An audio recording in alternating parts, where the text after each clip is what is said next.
ইসলাম কোন দিকে চলে গেছে। দুঃখ লাগে, হায়রে মুসলমান আজকে ইসলাম কোন দিকে চলে গেছে। মুসলমানদের দায়িত্ব হলো যে মূর্তি পূজা যেন পাহারা দেয়, বলেন না নাউজুবিল্লাহ। সে মূর্তি পূজা ভাঙার পক্ষে বিশ্ব নবীজি, তারপরে ইব্রাহিম আলাইহিস সালাম মূর্তি পাহারার পক্ষে ছিল না ভাঙার পক্ষে ছিল। সে মুসলমানকে দিয়ে আজকে মূর্তি পূজা মানে কি, শয়তান তুমি ইচ্ছা মতন আসো, আমি মুসলমান পাহারা আছি, বলেন না নাউজুবিল্লাহ। এই জন্য কি আপনি ঈমান আনেছেন নাকি আল্লাহর কাছে?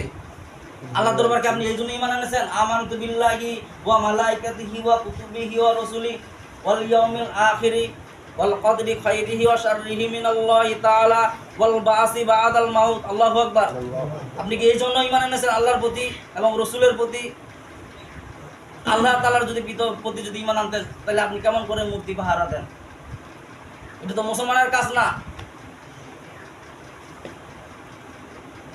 ভারতের মধ্যে বাবরি মসজিদ ভাঙা হলো, মুসলমানের প্রতি কি নির্যাতন চালা হলো, একটা মুসলমানের প্রতি আগুন জ্বালায়া দিয়া মুসলমানের মুখটা পুড়ে দেওয়া হয়েছে, বলে নাউজুবিল্লাহ। কেন বাবরি মসজিদ কেন ভাঙা হলো? বাবরি মসজিদের পাশে কি আর জায়গা নাই আর মন্দির দেওয়ার? আজকে মুসলমানদের প্রতি কি নির্যাতন চালাচ্ছে। সমস্ত মূর্তিরা জান্নাতে যাবে না জাহান্নামে যাবে? কথা বলেন না কেন? আমার মনে হয় জান্নাতে যাবে,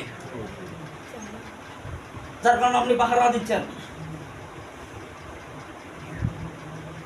হ্যাঁ, এতটুকু আছে লাকুম দীনুকুম ওয়ালিয়া দিন, ওদের ধর্ম ওদের কাছে, আমাদের ধর্ম আমাদের কাছে।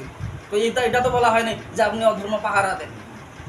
আল্লাহ রাসূলকে প্রশ্ন করা হলো, আল্লাহ রাসূলকে বলা হলো যে এক বছর আপনি আমাদের পূজা করেন, আরেক বছর আপনার আমি দুর্গা পূজা আপনার ইবাদত বন্দি করবো। আল্লাহ রাসূল বলেছে না আলাম, কখনো এটা মানা যায় না। সাথে সাথে সূরা আল্লাহ কাফিরুন নাযিল করে দিলেন, বলতেছে কুলিয়া আইয়ুহাল কাফিরুন, হে রাসূল আপনি বলেন হে কাফেরগণ, লা আবুদু মা তা'বুদুন, তোমরা যার ইবাদত করো আমি তার ইবাদত করতে পারি না।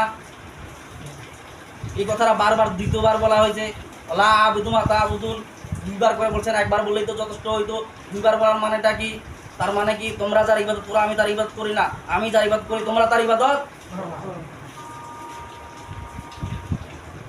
আজ আপনি মূর্তি পূজায় সমর্থন দিচ্ছেন, আজ পাহারা দিচ্ছেন, কিসের নেতা মানেন আপনি? আপনি কোরআন থেকে দলিল নেন, কোরআন থেকে হাদিস থেকে আপনি সমর্থন নেন। আপনি ওই মূর্তি পাহারা দেওয়ার কারণে, হেফাজত করার কারণে আপনাকে ওই জন্য আল্লাহ পাক জাহান্নামে দিবে, বলবে তুমি তো মুশরিক, তুমি তো মুশরিকদের অন্তর্ভুক্ত ছিল। কারণ সমস্ত কিছু রেকর্ড করা হয়, ঠিক কিনা বলেন? যখন আপনি ওই জায়গায় থাকবেন তখন ভিডিও ক্লিপ আপনাকে দেখা হবে, বলা হবে ইকরা কিতাবাকা কাফা বিনাফসিকা ইয়াওমা কুনতা আলাইকা হাসিবা, তোমার কিতাব তুমি নিজে পড়ো। তার মানে দেখবে কি আমি মূর্তি পূজা পাহারা দিছি। আমার মনে হয় আপনাদের কাছে সুবহানাল্লাহ মনে হয়, নাউজুবিল্লাহর আওয়াজ তো নাই, নাউজুবিল্লাহর আওয়াজ নাই, তো এই জন্য আপনাদের কাছে সুবহানাল্লাহ বলেন না নাউজুবিল্লাহ। কোন মুসলমান কি মূর্তি পূজা পাহারা দিতে পারে? কোন হিন্দু কি আমাদের মসজিদ পাহারা দেয় নাকি? পারলে বাবরি মসজিদ ভাঙে ফেলাইছে, ঠিক কিনা বলেন? কেমন মুসলমান অর্পিত মানুষ সত্য আসিল নাকি? বাকি বোঝে না যে মুসলমানের ধর্ম মসজিদ, এটা মুসলমানরা ইবাদত বন্দি করে, এখানে কেমন করে আমি নির্যাতন চালাই, পাশে আমি আমার কি জায়গা কম আছে নাকি? আল্লাহর জমিনের জায়গা কি কম আছে নাকি? অন্য জায়গায় আমি মন্দির তৈরি করে সেখানে আমরা হরিবল জিকির করি।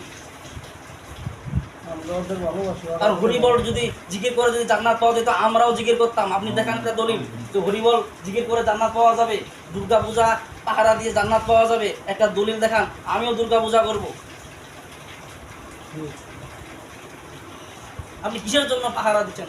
আপনি বুঝেন না, কোরআন বুঝেন না, আপনার কি একটা কমন সেন্স নাই?